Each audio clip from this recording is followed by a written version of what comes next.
जिस्य प्रसादात् भगवत प्रसाद जस्या प्रसादान्नगति कुतोऽपि ध्यायं स्तुवं श्रेयसस्त्रिसन्धं वन्दे गुरु श्री चरणारविंदम। নবদ্বীপ হেনগ্রাম ত্রিভুবনে নাই জহি অবতীর্ণ হইলেন চৈতন্য গোসাই। আমরা সেই ধামেই আমাদের জন্ম হয়েছে যেখানে ভগবান আবির্ভূত হয়েছেন। সচ্চিদানন্দ রূপায় বিশ্বৎপত্যাদি হেতবে তাপত্রয় বিনাশায় শ্রীকৃষ্ণায় বয়ং নমঃ। কোন পুকুরের মধ্যে ভগবানকে পাওয়া গেছে, কোন কুয়োর মধ্যে ভগবানকে পাওয়া গেছে, কারণ এটাই ভাগবত আদেশ করছেন যে ভগবান স্বয়ং প্রকাশিত। চন্দ্র যার থেকে আলো নিচ্ছে, সূর্য যার থেকে আলো নিচ্ছে, যার জন্য পৃথিবী চলছে তিনি হচ্ছেন ভগবান।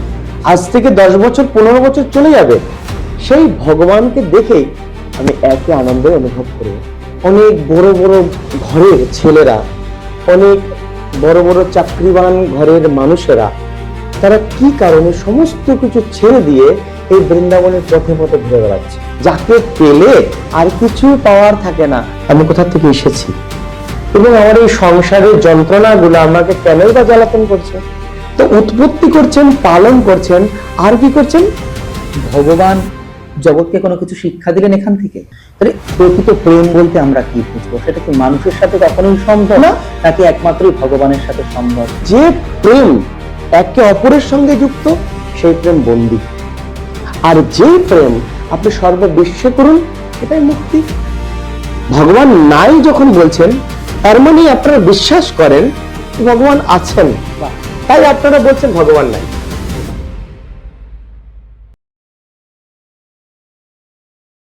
নমস্কার, বিপিজিআর পডকাস্টের আরেকটি নতুন এপিসোডে আপনাদেরকে কিন্তু অনেক স্বাগত। আশা করছি এতক্ষণ ইন্ট্রো দেখে বা যারা ইউটিউব থেকে দেখছেন থাম্বনেইল দেখে কিন্তু বুঝতেই পেরে গেছেন আজকে ঠিক কি নিয়ে অনুষ্ঠান হচ্ছে। আজকে কিন্তু একদমই ব্যতিক্রম অনুষ্ঠান। আর আমাদের স্টুডিওতে যিনি আজকে উপস্থিত রয়েছেন তিনি কিন্তু অনেক কিছু সম্বন্ধে, ভগবান কি, আত্মা কি, এইগুলো নিয়ে কিন্তু ব্যাখ্যা করতে চলেছেন। তাই আমি বলবো যারা নতুন দেখছেন কোনোভাবেই কিন্তু অনুষ্ঠানটাকে স্কিপ করে একদম গেলে কিন্তু কিছুই জানতে পারবেন না, পুরো অনুষ্ঠানটিকে দেখতে হবে। আর যারা পুরনো রয়েছেন অবশ্যই কিন্তু প্রচুর শেয়ার করতে হবে। যারা ফেসবুক পেজ থেকে দেখছেন প্রচুর শেয়ার করবেন, এটাই আমরা আমাদের চ্যানেলের পক্ষ থেকে আশা রাখি। আর যারা ইউটিউব এবং ফেসবুক পরিবারে নতুন এসেছেন অবশ্যই চ্যানেলটিকে ফলো করে পাশে থাকবেন, এবং যারা ফেসবুক থেকে দেখছেন এবং ইউটিউব থেকে দেখছেন চ্যানেলটিকে কিন্তু অবশ্যই সাবস্ক্রাইব করবেন। তো বেশি কথা না বাড়িয়ে আজকে যে আমাদের গেস্ট রয়েছে শ্রী অসীমজি, তার কাছে কিন্তু আমরা চলে যাব। নমস্কার অসীমজি। নমস্কার, কেমন আছেন প্রথমে জিজ্ঞেস করছি।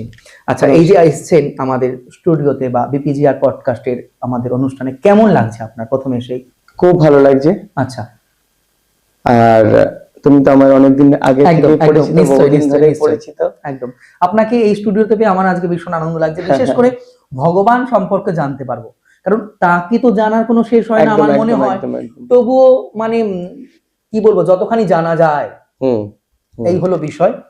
তো প্রথমেই প্রশ্ন রাখবো, এই যে আপনি নবদ্বীপ ধামে বাস করেন, নবদ্বীপ ধাম সম্পর্কে যদি কিছু বলেন, কারণ আমি শুনেছি শাস্ত্রে গোবিন্দের গো, রাধারানীর রা, এই নিয়ে হলো গোরা, তার সম্বন্ধে যদি কিছু বলেন দর্শকদের কাছে। जिस्य प्रसादात् भगवत प्रसाद जस्या प्रसादान्नगति कुतोऽपि ध्यायं स्तुवं श्रेयसस्त्रिसन्धं वन्दे गुरु श्री चरणारविंदम। শ্রীধাম নবদ্বীপ ধাম সম্পর্কে আলাদা করে কিছুই বলার নেই। শাস্ত্রে বলেছেন নবদ্বীপ হেনগ্রাম ত্রিভুবনে নাই জহি অবতীর্ণ হইলেন চৈতন্য গোসাই। যেখানে ভগবান চৈতন্যদেব আবির্ভূত হয়েছেন তাকে তো ধাম বলা হয়। ধাম সম্পর্কে আমরা সেটাই জানি, বৃন্দাবন ধাম, নবদ্বীপ ধাম, পুরী ধাম। ধাম তাকেই বলা হয় যেখানে ভগবান আবির্ভূত হন। একদম। তো ভগবান গোবিন্দ শ্যাম সুন্দর এবং শ্রীমতী তার আহ্লাদিনী শক্তি শ্রীমতী রাধারানী একসাথে মিলিত হয়েছেন আমাদের শ্রীধাম নবদ্বীপে। নবদ্বীপ বিরাট একটা, তার তত্ত্ব লীলাগত দিক দিয়ে, তত্ত্বগত দিক দিয়ে অনেক উন্নত একটা জায়গায় রয়েছে নবদ্বীপ ধাম। সেই নবদ্বীপ ধামের আমরা নবদ্বীপবাসী হিসাবে আমরা অনেক গর্বিত গৌরব অনুভব করি যে আমরা সেই ধামেই আমাদের জন্ম হয়েছে যেখানে ভগবান আবির্ভূত হয়েছেন। একদম সেই নবদ্বীপ ধাম। আর ভগবান সম্পর্কে তো আলাদা করে কি বলবো, ভগবান তাকে, সেটাই ভগবান তাকেই বলা হয়। ভাগবতের প্রথম শ্লোকে আমাদের ব্যাসদেব জি এটা উচ্চারণ বলেছেন, আমাদের স্মরণ করিয়েছেন, সচ্চিদানন্দ রূপায় বিশ্বৎপত্যাদি হেতবে তাপত্রয় বিনাশায় শ্রীকৃষ্ণায় বয়ং নমঃ। সচ্চিদানন্দ অর্থাৎ সৎ, চিত এবং আনন্দ। আচ্ছা, সৎ বলতে যিনি সত্যের প্রতীক, সত্যের ঘনীভূত রূপ। আচ্ছা, জগতে আমরা যা সত্য বস্তু পাই আচ্ছা, তার যা ঘনীভূত রূপ সেটাই হচ্ছেন ভগবান, স্বয়ং ভগবান। স্বয়ং ভগবান। চিত শব্দে যা স্বয়ং প্রকাশিত। আমরা এখানে বিভিন্ন রকম আলো দেখতে পাচ্ছি, কোনো লাল, কোনোটা নীল, কোনোটা সাদা, কোনোটা বিভিন্ন রকম আলো। আমরা এই আলোর যদি অনুসরণ করি দেখতে পাবো কেউ না কেউ এটা চালিত করছে, স্বাভাবিক, কেউ না কেউ এটা চালিত করছে একদম। কোন সুইচের মাধ্যমে। কিন্তু ভগবান হলেন স্বয়ং প্রকাশিত, তাকে আলাদা করে কাউকে প্রকাশিত করতে হয় না। আমরা অনেক সময় খবর পাই যে অমুক জায়গায় জঙ্গলের মধ্যে একটা গর্তের মধ্যে ভগবানকে পাওয়া গেছে, একদম, অথচ এখানে আশেপাশে আমরা দেখতে পাই কেউ নেই। একদম, কোনো পুকুরের মধ্যে ভগবানকে পাওয়া গেছে, কোনো একদম। কুয়োর মধ্যে ভগবানকে পাওয়া গেছে। আমরা দেখতে পাই যে ভগবান তাকে কাউকে না কাউকে স্বপ্নাদেশ করেন একদম। এবং বলেন যে আমি এখানে আছি, তোমরা আমাকে এসে প্রকাশ। এগুলো কিন্তু আমরাও দেখেছি অনেক সময়, অনেক টিভি চ্যানেলে হতে পারে, বা আজকাল ইউটিউব সোশ্যাল মিডিয়ার যুগ, যে হ্যাঁ ভগবান পেয়েছে, কিন্তু বিষয়গুলো কিন্তু সত্যি আশ্চর্য লাগে। একদম, একদম। যে ওখানে একটা শিলামূর্তি পড়ে রয়েছে, হ্যাঁ, হ্যাঁ, কিন্তু কি করে সেই মানুষটা স্বপ্নে দেখে সেখান থেকে ভগবানকে নিয়ে আসলো। কারণ এটাই ভাগবত আদেশ করছেন যে ভগবান স্বয়ং প্রকাশিত। স্বয়ং প্রকাশিত। ভগবানকে ভগবানকে প্রকাশ করার জন্য আলাদা কোনো মাধ্যম প্রয়োজন হয় না। চন্দ্র যার থেকে আলো নিচ্ছে, সূর্য যার থেকে আলো নিচ্ছে, যার জন্য পৃথিবী চলছে, তিনি হচ্ছেন ভগবান স্বয়ং প্রকাশিত। চিৎ শব্দে আমরা সেটাই পাই, আনন্দ। এরপরে বলছেন আনন্দ একটা বিরাট একটা বস্তু। আমরা যেমন এই সময় শীতকাল, আমাদের এখন আনন্দ কোথায়? আমাদের আনন্দটা হচ্ছে কতক্ষণে কাজটা সেরে আমরা লেপ কম্বলের নিচে ঢুকবো, স্বাভাবিক একটা আনন্দ, ভালো থাকবো। যখন দুপুরবেলা প্রচন্ড খিদে পায় আমাদের আনন্দটা হচ্ছে খাবার থালার মধ্যে, একদম। কিন্তু আশ্চর্যভাবে এই যে শীতকালের যে কম্বলের আনন্দ, সেটাই যদি গরমকালে হয় সেটা বিষময় হয়ে উঠবে, বিষময় হয়ে উঠবে। গরমকালে আনন্দ কোথায়? ঠান্ডা জলে, স্বাভাবিক। শীতল জল আমার থাকবে, খুব ভালো লাগবে আমার। আবার গরমকালের যে শীতল জলটা, সেটা ঠান্ডার দিনে ভালো লাগবে না। তাহলে বোঝা গেল এগুলো আনন্দ নয়। একদম। আমার দুপুরবেলা প্রচন্ড খিদে লেগেছে, কেউ আমাকে আমার মনোমতো পছন্দ মতো খাবার দিল, কিন্তু কতটা খেতে পারবো? একটা টাইম পরে সেই খাবারটা আর ভালো লাগবে না, বিষময় হয়ে উঠবে। আর ছাড়তে পারলে বাঁচি। শাস্ত্র বলছেন এগুলো একটা আনন্দ নয়। আচ্ছা, এগুলো প্রত্যেকটাকে বলছে সুখ। সুখ, সুখ এবং আনন্দ এক জিনিস নয়। আচ্ছা, সুখ কি করে? সুখটা বলছেন আমাদের অনেকটা চর্মরোগের মতো। শাস্ত্র আনন্দ কোনটাকে বলছেন? বলছেন গত 10 বছর পূর্বেও যে আনন্দটা ছিল, এখনো যে আনন্দটা রয়েছে, আগামী 10 বছরের পরেও যেটা থাকবে, সেটাই হচ্ছে একমাত্র আনন্দ। তার মানে অনেকে যে আজকাল আনন্দ করে, ধরুন এই শীতের দিনের কথাই বলছি, কেউ পিকনিক করতে যাচ্ছে না, আনন্দে কাটাবো, তাহলে সেটাও ক্ষণিকের আনন্দ। আপনার বক্তব্য অনুযায়ী অবশ্যই এটাই পাচ্ছি আমরা। আনন্দ বলাই যাবে না, ওটাকে আনন্দ বলা, সুখ, ক্ষণিকের সুখ। আনন্দ কোনটা? যা 10 বছর আগেও দেখলেও যে আনন্দ পেতাম, একদম ভালো লাগতো, একদম এখনো যেটা ভালো লাগছে, আগামী 10 বছর পরেও যেটা ভালো লাগবে। তো অসীম বাবু, যেটা আমার প্রশ্ন, এই যে ধরুন শীতের দিনেও তো প্রত্যেকে পিকনিক করতে যাচ্ছে, তাহলে কি এটাকে আনন্দ বলবো নাকি আমরা সুখ বলবো? শাস্ত্র অনুযায়ী এটাকে আনন্দ বলাই যাবে না। আনন্দ তো তাকেই বলা হয় যা পূর্বেও ছিল, আজও আছে, এবং আগামীতেও আমরা যাকে দর্শন করে বা যার অনুভূতির মাধ্যমে আমরা আমাদের মনটাকে তৃপ্তি অনুভব করতে পারি, তাই আনন্দ। আচ্ছা, আজ থেকে ছোটবেলায় আমি একটা ছোট্ট মন্দিরে গিয়েছিলাম, সেখানে রাধা গোবিন্দের বিগ্রহকে দেখে আমরা খুব ভালো লেগেছিল। ছোট্ট একটা করতাল নিয়ে কীর্তন করতে শুরু করেছিলাম, অধরম মধুরম বদনম মধুরম, এত সুন্দর রূপ ভগবানের। আহা, আচ্ছা, আজও সেই ভগবানকে দেখে আমার ভালো লাগে। আজ থেকে 10 বছর 15 বছর চলে যাবে, সেই ভগবানকে দেখেই আমি একই আনন্দ অনুভব করব। দ্যাটস কল আনন্দ। আনন্দ।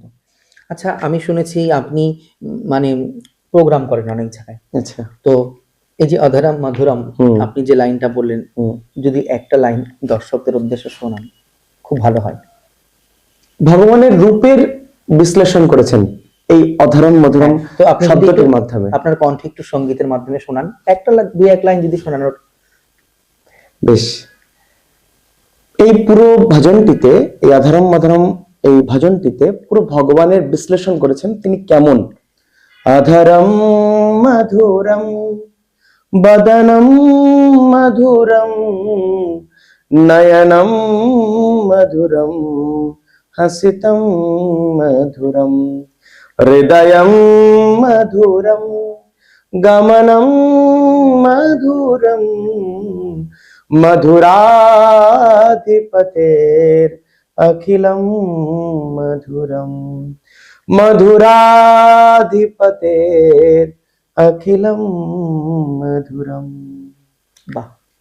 আচ্ছা, তার ইচ্ছা ছাড়া তো একটা গাছের পাতাও নড়ে না, একদম একটা প্রাণীরও সৃষ্টি হয় না। একদম। জানি না প্রশ্নখানা রাখা আমার কতখানি যুক্তিযুক্ত হবে আপনার কাছে। এই যে আপনি যে ঈশ্বরের পথে এসছেন, তার গুণগান করছেন, তার নাম চতুর্দিকে প্রচার করছেন, এটা তার ইচ্ছা। কিন্তু আপনি মানে আপনার ব্যক্তিগত জীবনে কিভাবে এই আধ্যাত্মিক পথের সাথে কানেকশন বা আশা, কেন মনে হলো যে আমি ভগবানের গুণকীর্তন করব, কেন মনে হলো আমি তিলক করব, কারণ কি? কিছু তো একটা কারণ থাকে প্রত্যেকের জীবনে। খুব সুন্দর প্রশ্ন, একদম খুব সুন্দর। তো ছোটবেলা থেকেই আমার ফ্যামিলি, আমার পরিবার আধ্যাত্মিক লাইনের সঙ্গে যুক্ত। আচ্ছা আচ্ছা। তো আমাদের ইংরেজিতে একটা কথা আছে, চ্যারিটি বিগিনস অ্যাট হোম। আচ্ছা। পিতামাতা আমাদের সর্বপ্রথম গুরু, তিনি আমাকে সেই পথেই প্রথম টেনেছেন যে ভগবানকে দেখো, ভগবানকে জানো। তারপর ধীরে ধীরে আমার জীবনে একটু পরিবর্তন আসলো। আমি পড়াশোনা চলতে চলতে আমি বৃন্দাবনে পৌঁছাই। আচ্ছা। শ্রীধাম বৃন্দাবন, যা আমাদের ভজন জগতের, যা আমাদের গৌড়ীয় বৈষ্ণব জগতের মূল স্থান, গন্তব্য স্থান যাকে বলা হয়, শ্রীধাম বৃন্দাবন। তো সেই শ্রীধাম বৃন্দাবনে গিয়ে আমি সেই অদ্ভুত রূপে এই ভগবানের প্রেমে পড়ে গেলাম। এত সুন্দর। আরে মনে মধ্যে একটা কোশ্চেন আসলো, একটা জিজ্ঞাসা আসলো যে কি কারণে অনেক বড় বড় ঘরের ছেলেরা, অনেক বড় বড় চাকরিবান ঘরের মানুষেরা, তারা কি কারণে সমস্ত কিছু ছেড়ে দিয়ে এই বৃন্দাবনের পথে পথে ঘুরে বেড়াচ্ছে, বৃন্দাবনের রজকে গায়ে লাগাচ্ছে, কি কারণে? এটা কিন্তু আমার মনের মধ্যে একটা কোশ্চেন আসতে শুরু করলো যখন আমার বয়স 12 বছর। আচ্ছা। যখন আমার বয়স 12 বছর, তো তখন আমি এইটাকে আমি সন্ধান করতে থাকি, জানতে হবে কে ভগবান। এই প্রসঙ্গে আমি একটা কথা বলি, চৈতন্য চরিতামৃতে ভগবান গৌরহরিকে সনাতন গোস্বামী বলছেন, কে আমি, কেন মোরে যারে তাপত্রয়, হু অ্যাম আই, আমি কোথা থেকে এসেছি, এবং আমার এই সংসারের যন্ত্রণাগুলো আমাকে কেনই বা জ্বালাতন করছে। এই প্রশ্নগুলো যখন আমাদের মধ্যে জেগে যাবে, আর তখনই কিন্তু আমরা সেই ভগবানকে সন্ধান করতে শুরু করে দেব। আর আমাদের শাস্ত্রে বলছেন যে জীবের মূল জিজ্ঞাসায় থাকা উচিত এইটা, আমি কোথা থেকে এসেছি, আমি কোথায় ছিলাম। কিন্তু এই প্রশ্ন কজন করে?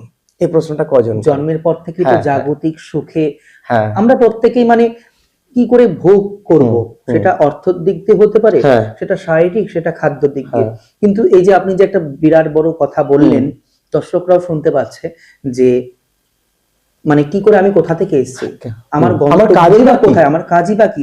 কিন্তু এই প্রশ্নটা কজন খোঁজে? স্বাভাবিক। এই জন্য আমাদের ভগবানকে জানতে হবে, সে আনন্দ স্বরূপকে জানতে হবে। আমরা প্রত্যেকে সকাল থেকে রাত্রি পর্যন্ত একটা জায়গাতে ব্যস্ত হয়ে রয়েছি, সেটা হচ্ছে আনন্দ। সকালবেলা থেকে আপনি ঘুম থেকে যখনই উঠছেন এবং রাত্রিবেলা আপনি যখন ঘুমাতে যাবেন, তখন কিন্তু একটাই চিন্তা করছেন যে আমি কখন হাসবো, কখন একটু আনন্দে থাকবো।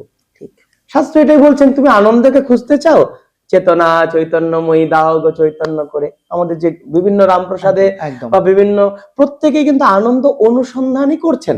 একদম। এবং বড় বড় সাধক মহাপুরুষেরা আমাদের এই লাইনটাকে দেখিয়েছেন, তুমি আনন্দের সন্ধান করতে চাও, এসো, এখানেই রয়েছে, এখানে রয়েছে। সে ভগবানকে দর্শন করো, যিনি সচ্চিত আনন্দ স্বরূপ, যাকে পেলে আর কিছু পাওয়ার থাকে না।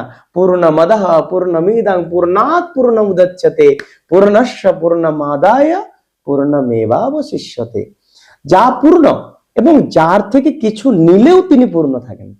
একদম আনন্দের ঘনীভূত রূপ হচ্ছেন ভগবান, সচ্চিদানন্দ রূপায়। তারপরে বলছেন বিশ্বৎপত্যাদি হেতবে, যিনি বিশ্বের উৎপত্তি করছেন, এই বিশ্ব ব্রহ্মাণ্ডে চরাচর বিশ্বের উৎপত্তি করছেন। আর শুধু উৎপত্তি করছেন তা নয়, তিনি কিন্তু পালনও করছেন। আচ্ছা, আমরা কথাই বলি না যে ভগবানের ইচ্ছা ছাড়া একটা পাতাও নড়ে না। নড়ে না, ঠিক। তাহলে আমি কালকে কি খাবো, ভাত খাবো না রুটি খাবো নাকি খাবো না, এটা সিদ্ধান্ত করছেন কে? একমাত্র ভগবান। ভগবান। তো উৎপত্তি করছেন, পালন করছেন, আর কি করছেন? লয়ও করছেন ভগবান। যার ভ্রুকুটি যদি একটু কাঁপে যায়, সঙ্গে সঙ্গে বিরাট প্রলয় সৃষ্টি হয়ে যায়, বিশ্বৎপত্যাদি হেতাবে। আর কি করেন ভগবান? তাপত্রয় বিনাশায়। বলছেন ভগবান যে যিনি তার শরণাগত হন, তিনি এতটাই কৃপালু, এতটাই ভক্ত বৎসল, এতটাই শরণাগত বৎসল যে তার 3 প্রকারের তাপ তিনি দূরীভূত করে দেন সঙ্গে সঙ্গে। আচ্ছা, এই জন্য ভগবানকে বলা হয় অকারণ কারণ করুণা বলায়। আচ্ছা, যিনি অকারণেও করুণা করেন, তিনি হচ্ছেন তাপত্রয় বিনাশায়। আর সেই ভগবানের নাম কি? ব্যাসদেবজি একদম স্বর্ণাক্ষরে লিখে দিলেন শ্রীমদ্ ভাগবতে। আচ্ছা, শ্রীমদ্ ভাগবত সেই পুরাণ যা কিনা 18টি পুরাণের মধ্যে শ্রেষ্ঠ পুরাণ। আচ্ছা, 18টি পুরাণের মধ্যে শ্রেষ্ঠ পুরাণ শ্রীমদ্ ভাগবত মহাপুরাণ। সেখানে ব্যাসদেব লিখে দিলেন তার নাম কি? বলছে শ্রীকৃষ্ণ। তার মানে এই যে যত অবতার এসছে, হ্যাঁ, হতে পারে সেটা রাম অবতার বা হতে পারে যিনি আসবেন কল্কি অবতার বা বামন অবতার, এই যে 10 অবতার, তার মধ্যে কি শ্রীকৃষ্ণ অবতার শ্রেষ্ঠ ভগবানের? সর্বোত্তম, সর্বোত্তম, সর্বোত্তম। কারণ গীতায় একমাত্র ভগবান শ্রীকৃষ্ণ বলেছে, হ্যাঁ, আমি সর্বেশ্বর। আমি সর্বেশ্বর। ভগবান বলে গেছেন সেটা। আর আমরা তো বর্তমান ভগবান কৃষ্ণ চরিত্র জানি না, আমরা ভগবান রাম চরিত্র জানি না। আমরা ভগবানের চরিত্রগুলো যদি দেখতে পাই, দেখুন একটা কথা বলি, আমি বিশ্লেষণ করে একটা জিনিস দেখতে পেয়েছি যে যার চরণকে বন্দনা করলে, যার শরণাগত হলে আমাদের মায়ার অন্ধকার থেকে আমরা মুক্তি পাই। আশ্চর্যভাবে সেই এসেছেন কারাগারে। সত্যি এটা একটা আশ্চর্য কি বিষয়, আশ্চর্য না? আশ্চর্য বিষয়। যাকে আমরা বন্দনা করলে, ভজন করলে, সাধনা করলে আমরা এই মায়ার কারাগার থেকে মুক্তি পাই, তিনি এসেছেন কারাগারে। আচ্ছা, এইটাও কি তাহলে ভগবান জগৎকে কোনো কিছু শিক্ষা দিলেন এখান থেকে? জগৎকে শিক্ষা দিলেন বলতে ভগবান এটাই বলতে চেয়েছেন যে তিনি ভগবান, তার পক্ষে সবটাই সম্ভব। আশ্চর্যভাবে দেখুন যে আমরা যখন জন্ম নিই তখন আমাদের গায়ে কোনো কপড় থাকে না, কিন্তু ভগবান যখন জন্মগ্রহণ করেছেন তিনি পীতাম্বরধারী। আচ্ছা, শুধু পীতাম্বরধারী তা নয়, আমরা আসি 2 হাত 2 পা নিয়ে, ভগবান এসেছেন 4 হাত নিয়ে। আচ্ছা, গলায় বৈজয়ন্তী মালা। আচ্ছা, তিনি এসেছেন, আবির্ভূত হয়েছেন। তো এই জন্য ভগবান অর্জুনকে বলছেন যে জন্ম কর্ম চ মে দিব্যম। অর্জুন, আমাকে নিয়ে তুমি এইসব চিন্তা ভাবনা করবে না, কারণ আমার জন্মটাও দিব্য, আমার কর্মটাও দিব্য।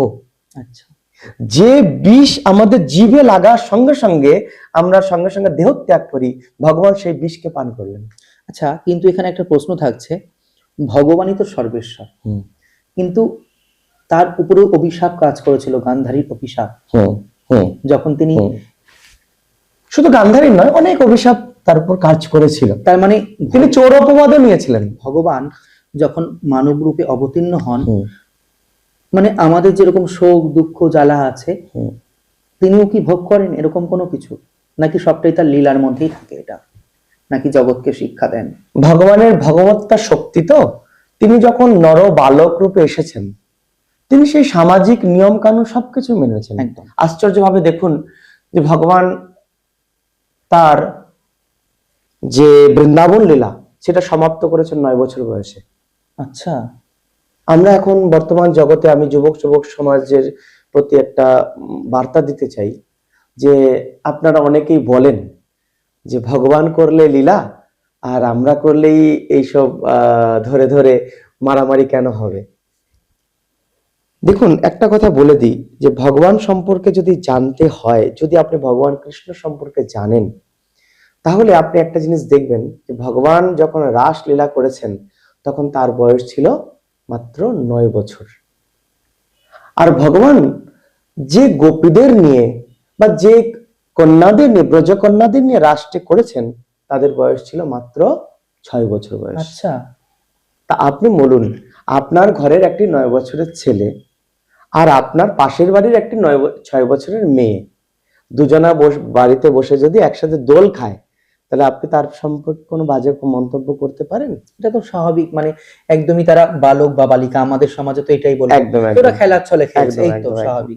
আর যদি তা না বলতে পারেন, তাহলে কোটি কোটি মানুষের হৃদয়ের প্রাণধন ভগবান কৃষ্ণ সম্পর্কে, রাধারানী সম্পর্কে আপনি কি করে বাজে কথা বলতে পারেন? স্বাভাবিক।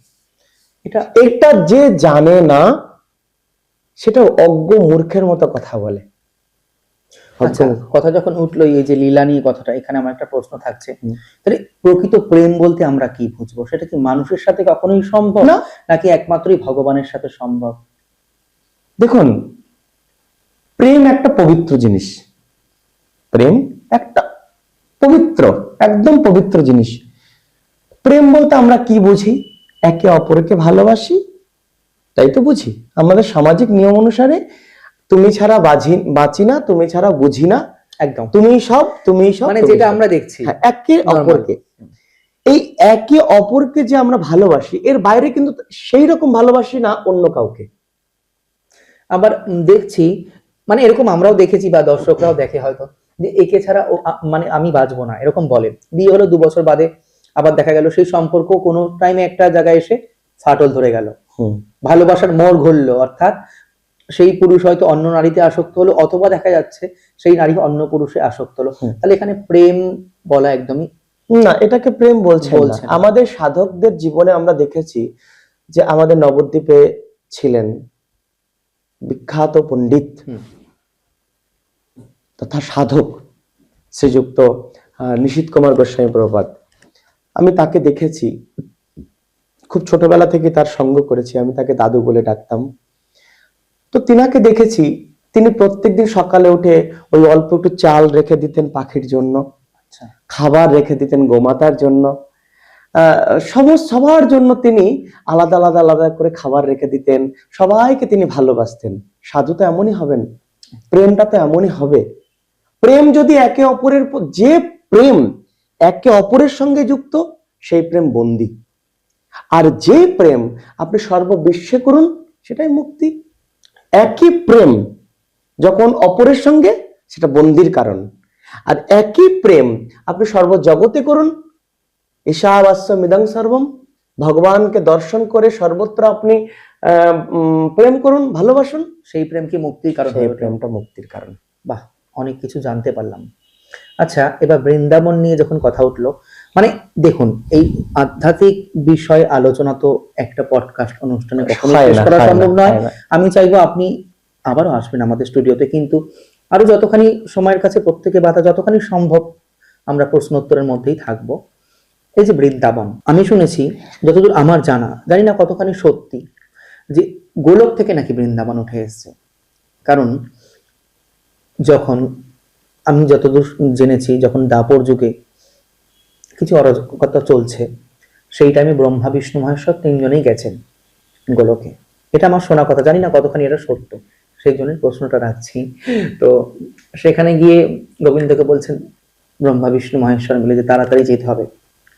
কেন? ওখানে অরাজকতা শুরু হয়েছে। রাধারানী রেগে গিয়ে বলছেন, অরাজকতা শুরু হয়েছে, তোমরা কি করতে আছো? আমাদেরকে কেন বিরক্ত করতে এসছো? শিব তো বৈষ্ণব স্বভাবের। তখন শিব বলছে, না না, এরকম কোনো কিছু নয়, তো মানে মর্তের মানুষও দেখুক তোমাদের লীলা। তো যখন এই কথা বলছে, তখন রাধারানী জিজ্ঞেস করেছিল নাকি, আমি শুনছিলাম, ওখানে কি গিরি গোবর্ধন আছে? বলছে না। ওখানে কি যমুনা মা আছে? বলছে না। তখন বলছে, তাহলে আমি যাবো না এই গোলক ধাম ছেড়ে। তখন শিব কৃষ্ণকে জিজ্ঞেস করছেন, তাহলে উপায়? যে পুরো গোলকটাকে নিয়ে বসিয়ে দেওয়া হোক বৃন্দাবন ধাম। এইটা কি বাস্তব? আমি শুনছিলাম একদিন। দেখুন, বিভিন্ন পুরাণে, হ্যাঁ, অনেক পুরাণ তো আমাদের সনাতন ধর্ম একটা বিরাট ধর্ম, যা কিনা বহু আদিকাল থেকে, একদম ব্রহ্মা থেকে সৃষ্টি, ভগবান ব্রহ্মা থেকে সৃষ্টি। কথা প্রসঙ্গে বলে দিই যে প্রত্যেকটি ধর্মেরই কোনো না কোনো সৃষ্টিকর্তা আছে। একদম। এ প্রসঙ্গে আমরা একটা ছোট্ট গল্প বলি। বলুন। একটি লোক রাস্তা দিয়ে চলেছে। আচ্ছা। তো রাস্তা দিয়ে চলতে চলতে সে একটা টিউবওয়েল দেখতে পেল। টিউবওয়েল তার দেখে সে টিউবওয়েলটির সামনে এগিয়ে গেল। তো এগিয়ে গেল যখন, তখন সে টিউবওয়েলটা চাপতে যাচ্ছে, দেখছে টিউবওয়েলটা ভাঙা, জল বার পড়ে না। তিনি পাশে তাকিয়ে দেখলেন যে একটা ফলকে লেখা আছে যে আমার পিতার স্মৃতি উদ্দেশ্যে অমুক সনে আমি এই টিউবওয়েলটি স্থাপনা করিলাম। আচ্ছা। তুমি তখন বুঝতে পারলেন যে এর একজন সৃষ্টি আছে, কেউ না কেউ সৃষ্টি করেছে, এখন হয়তো চলে না, নষ্ট হয়ে গেছে। বেশ ভালো কথা। আরেকটু এগিয়ে গেলেন, আরেকটু এগিয়ে গিয়ে দেখলেন একটা পুষ্করিণী, কতগুলো মোষ সেখানে ওই নাক উঁচু করে রয়েছে, ভিতরে রয়েছে। জলটার ব্যবহারের যোগ্য নয়, মানুষ সেটাকে পরিত্যক্ত করেছে। তিনি তখনও ওই আশেপাশে একটু ঘুরে দেখলেন যে এখানে আরেকটি ফলক রয়েছে, লেখা আছে আমার মায়ের স্মৃতি উদ্দেশ্যে আমি এই পুষ্করিণীটি অমুক সনে খনন করিলাম, এখন ব্যবহারের যোগ্য নেই। আরেকটু এগিয়ে গেলেন, দেখলেন একটা বিরাট সমুদ্র, অনেক জলরাশি। তো তিনি ভাবছেন যে এই দুটো ক্ষেত্রে যদি সৃষ্টিকর্তা কেউ থেকে থাকে, এনারও নিশ্চয় থাকবে। তিনি ওই সমুদ্রের ধার ধরে হাঁটতে থাকলেন। দেখলেন অনেক খোঁজাখুঁজি করার পরে কোনো ফলক দেখতে পেলেন না যে কেউ লিখে দিয়েছে আমি অমুকের স্মৃতির উদ্দেশ্যে এই সমুদ্র খনন করিলাম। তিনি সমুদ্রকে সরাসরি জিজ্ঞাসা করলেন, আরে সমুদ্র, তোমার কি তবে তোমার কোনো সৃষ্টিকর্তা নেই? তোমার কি পিতৃদেবের পরিচয় নেই? কি ব্যাপার? সমুদ্র হেসে বলেন, আমার পিতৃদেবের প্রয়োজন হয় না, আমি অনন্তকাল ধরে বয়ে এসেছি, এখনো বয়ে চলেছি, আগামীতেও বয়ে থাকবো, আমার সৃষ্টিকর্তার প্রয়োজন নেই। তো বলি প্রসঙ্গক্রমে যে সনাতন ধর্ম হচ্ছে সেই ধর্ম যা আজ নয়, বহু আদিকাল কোটি কোটি যুগ আগের থেকে ভগবান থেকে সৃষ্টি হয়েছে সনাতন ধর্ম। বহু আঘাত এসেছে সনাতন ধর্মের উপরে, আগামীতেও হয়তো আসবে, কিন্তু সনাতন ধর্ম সনাতন ধর্মের জায়গায় থাকবে। আর সনাতন ধর্মটা কেমন? আমাদের শাস্ত্রে বলছেন যে একটা মিষ্টির দোকানের মতো। আমাদের এটাই মহানুভবতা। আমাদের শাস্ত্রটা কেমন বলছেন যে একটা মিষ্টির দোকানের মতো। এখানে আপনি গোল রঙের রসগোল্লা পাবেন, চৌকো রঙের কালাকাঁদও পাবেন, ত্রিকোণ মিষ্টিটাও পাবেন, সবকিছু পাবেন। এত ভ্যারাইটিস কেন? অনেকে প্রশ্ন হতে পারে যে এত ভ্যারাইটিস কেন? একটা শুধুমাত্র যদি কৃষ্ণই হতো তাহলেই ভালো হতো। অনেকেই যুবক যুবতী ভাইয়েরা বোনেরা এগুলো প্রশ্নগুলো করে, যে প্রত্যেকটা ধর্মে দেখতে পাই যে সেখানে একজনই রয়েছেন, তারা সেখানে প্রেয়ার করেন। আপনাদের ধর্মে এত বিভেদ, এত ইয়ে কেন?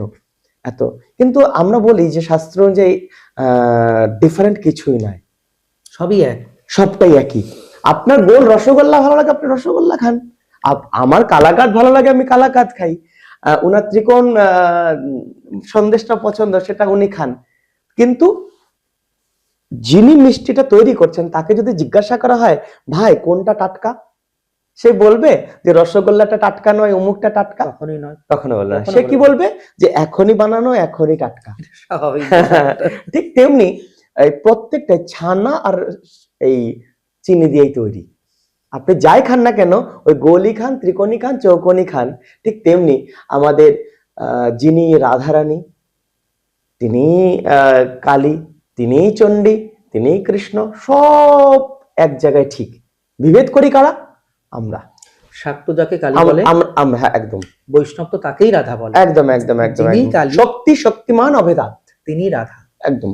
এই যে আপনি লাল লাইট দেখছেন, নীল লাইট দেখছেন, সাদা লাইট দেখছেন, এর পিছনে গিয়ে দেখুন একটা তার থেকেই সমস্ত উৎসটা তো এক জায়গা থেকেই হচ্ছে, এক জায়গা থেকে হচ্ছে।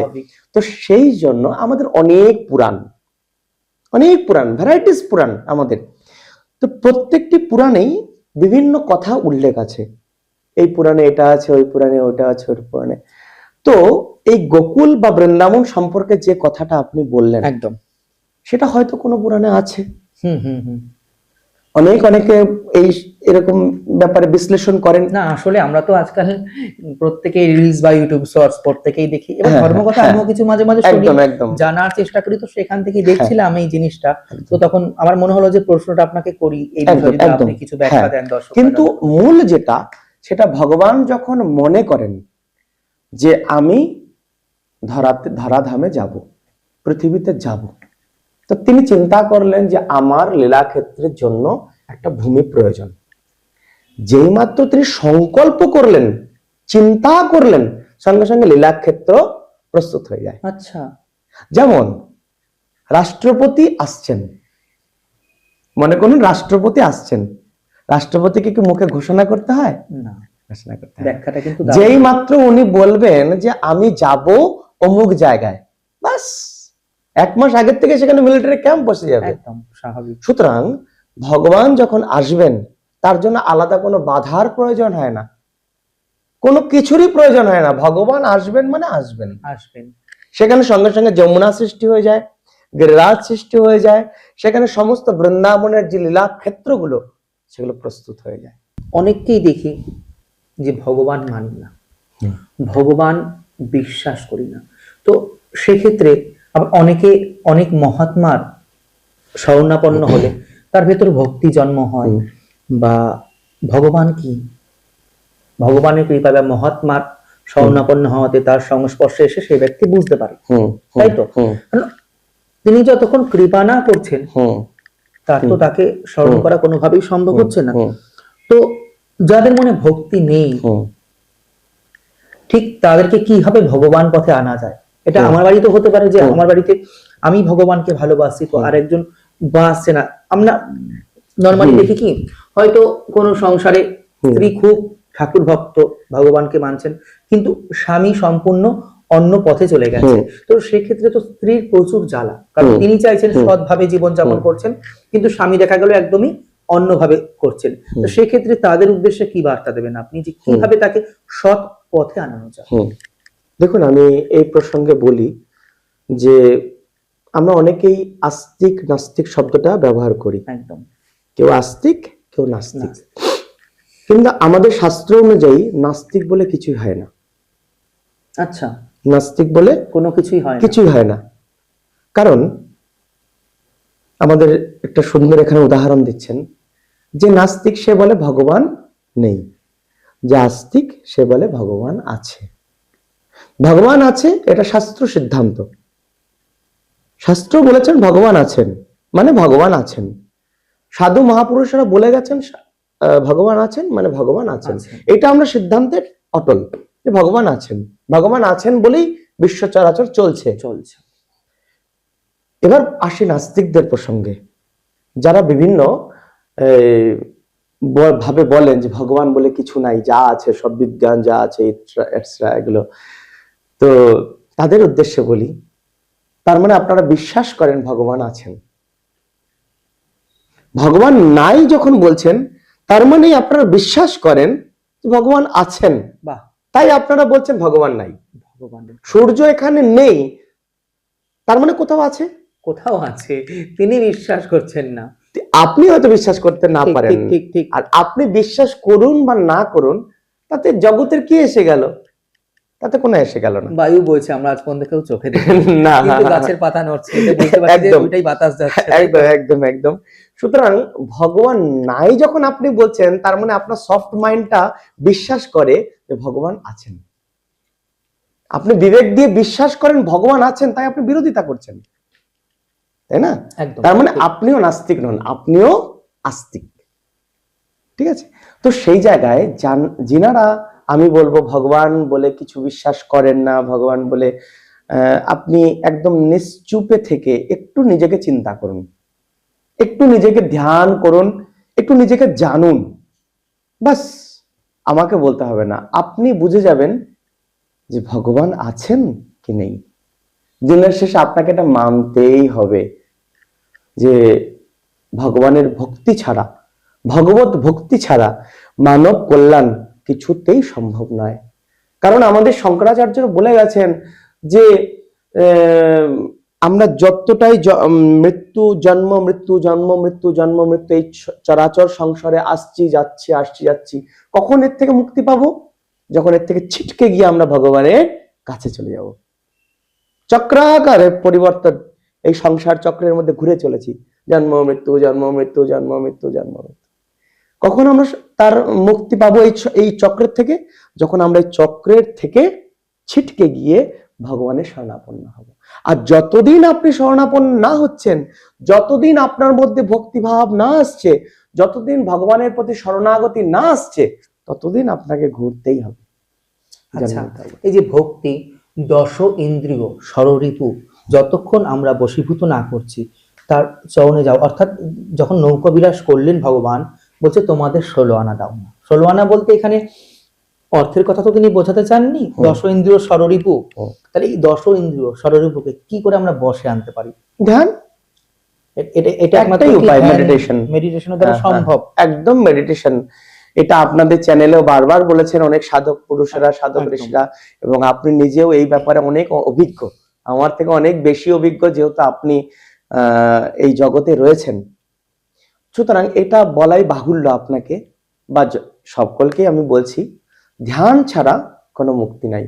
ধ্যানেই একমাত্র ধ্যানই সম্ভব আমাদের মনটাকে একাগ্রতা করার, সংযত করার। কারণ মন যে সবসময় চঞ্চল আমাদের। এই জন্য তো ভগবান গীতায় বলেছেন, অর্জুন যে অর্জুন, যিনি ভগবানের বন্ধু, তিনি পর্যন্ত বলছেন চঞ্চলা হি মনা কৃষ্ণা। হে ভগবান, তুমি যে বলছো এত যোগ সাধনা করার জন্য, তা আমার মনটা প্রচন্ড চঞ্চল, আমি কি করে আপনার চরণে এই ভক্তি ভাব নিয়ে আসবো, আপনার চরণে বসবো? চঞ্চলা হি মনা কৃষ্ণা প্রমাথি বলভদ্রীড়ম। এই ভীষণ চঞ্চল, যে কিনা এখানে বসে রয়েছি আমি, আমার মনটা চলে যাবে দিল্লিতে। আপনি চোখ বন্ধ করুন, আপনি হাওড়া স্টেশনে চলে যেতে পারবেন মুহূর্তে, সেকেন্ডও লাগে না। এই আপনি চোখ বন্ধ করুন, আপনি যে কোনো স্টেশন মনে করুন, সেখানে চলে গেছেন। যে কোনো এয়ারপোর্টে চলে যেতেন, আমেরিকা চলে যাচ্ছেন, লন্ডন চলে যাচ্ছেন। চঞ্চলাই মনকৃষ্ণ। সেই জায়গাটায় দাঁড়িয়ে আমাদের সাধকগণ এটা বলছেন যে মনকে, বায়ুকে যদিও বা বাধা যায়, এই বায়ু তো চঞ্চল, এক জায়গা থেকে এক জায়গায় বায়ু চলে যায়, তো বায়ুকে যদিও বা বাঁধা যায়, একটা ফুটবলের মধ্যে বায়ু প্রেস করে আপনি রেখে দিলেন, একটা বেলুনের মধ্যে বায়ুকে রেখে দিলেন, কিন্তু মনকে তবুও বাঁধা যায় না, কোনো প্রকারে বাঁধা যায় না। সেখানে ভগবান একটাই কথা বলছেন যে মনটাকে যদি আপনাকে সংযত করতে হয়, তাহলে একটাই উপায়, সেটা হচ্ছে অভ্যাস। আপনি নিরন্তর বসুন, আজকে 5 মিনিট বসুন, কালকে 6 মিনিট বসুন, কালকে 7 মিনিট বসুন, ধীরে ধীরে অভ্যাস, একদম ধীরে ধীরে। আপনি যদি মনে করেন আমার কথা শুনে অনুপ্রাণিত হয়ে আপনি কালকে থেকে ভজন করতে শুরু করে দিলেন, বিশাল করে, হবে না। এটা একদিনের জিনিস নয়, এটা অনেক সাধনের জিনিস, এটা অনেক ভজনের জিনিস। আপনি মনে করলেন যে কালকে থেকেই দাদা বলছেন, অসীমজি বলছেন আমাদের অবশ্যই ভগবানের প্রতি ভক্তি রাখা দরকার, তো আমি কালকে থেকে মালা পড়বো, কালকে থেকে নিরামিষ খাবো, কালকে থেকে একাদশী করব, এরকমটা কখনোই সম্ভব নয়, কখনো সম্ভব নয়। আপনি সেটা সম্ভব নয়। সুতরাং এভাবে না গিয়ে আপনি প্রথমে ভগবানকে ভক্তি করতে শিখুন। একজন আমাদের মহাত্মা, এরকমই একটা সাংবাদিক, তিনি জিজ্ঞাসা করেছিলেন যে ভগবানকে ভক্তি কি করে পাবো, ভগবানের প্রতি ভক্তি কি করে আসবে? তখন তিনি বলছিলেন যে আপনার বাড়িতে ফ্যামিলি মেম্বার কজন? তখন তিনি বলছেন যে আমার বাড়িতে রয়েছেন 4 জন, আমি, আমার স্ত্রী এবং আমার বাবা এবং আমার মা। তো তিনি বলছেন যে আগামীকাল থেকে আপনি ভাববেন যে আপনার ফ্যামিলি মেম্বার 5 জন। আচ্ছা, এই গত দিন পর্যন্ত আপনি 4 জন ভেবেছেন, আগামী দিন থেকে আপনি ভাববেন যে আপনার ফ্যামিলি মেম্বার টোটাল 5 জন। এই 4 জনের জন্য আপনি যা করতেন, ওই 5ম জনার জন্য তাই করবেন। আর এই 5ম জনাটা কে? ভগবান। 5ম জনাটা হচ্ছে ভগবান। আপনি 4 জনের জন্য যদি একটা ফল কেনেন, ওই 5ম জনার জন্য ফলটা কিনে নিয়ে আসবেন। যা যা করবেন, যা যা আপনি 4 জনের জন্য করেন, 5 জনের জন্য তাই করুন। বাস, এটাই ভক্তি, এটাই ভগবান। যাই হোক অসীমজি, সময়ের কাছে প্রত্যেকে বাধা, অনেক কিছু জানতে পারলাম, অনেক না জানা জিনিস আমি তো শিখতে পারলাম, সাথে আমাদের দর্শকরাও। তো প্রত্যেকের উদ্দেশ্যে, আপনাদের উদ্দেশ্যে বলছি, আমার যা যা প্রশ্ন ছিল আমি তো অসীমজিকে করলামই, শ্রী অসীমজিকে। আপনাদের যদি কোনো প্রশ্ন থেকে থাকে অবশ্যই কমেন্ট বক্সে কিন্তু করতেই পারেন, সেটা আমাদের চ্যানেলের পক্ষ থেকে অথবা অসীমজি নিজে উত্তর দেওয়ার কিন্তু অবশ্যই চেষ্টা করবে। আজকে আর বেশি দেরি করব না, প্রোগ্রাম কিন্তু আমরা এখানেই রাখছি। আবার বলছি, যারা ইউটিউব থেকে দেখছেন নতুন, অবশ্যই চ্যানেলটি সাবস্ক্রাইব করে পাশে থাকবেন, আর যারা ফেসবুক পেজ থেকে দেখছেন অবশ্যই কিন্তু ফলো করে সাথে থাকবেন, কারণ সাথে থাকতে হবে। বিপিজিআর পডকাস্ট নতুন নতুন অনেক তথ্য কিন্তু তুলে ধরবে। যাই হোক, আজকের মতন কিন্তু ভালো থাকুন। নমস্কার। নমস্কার। নমস্কার।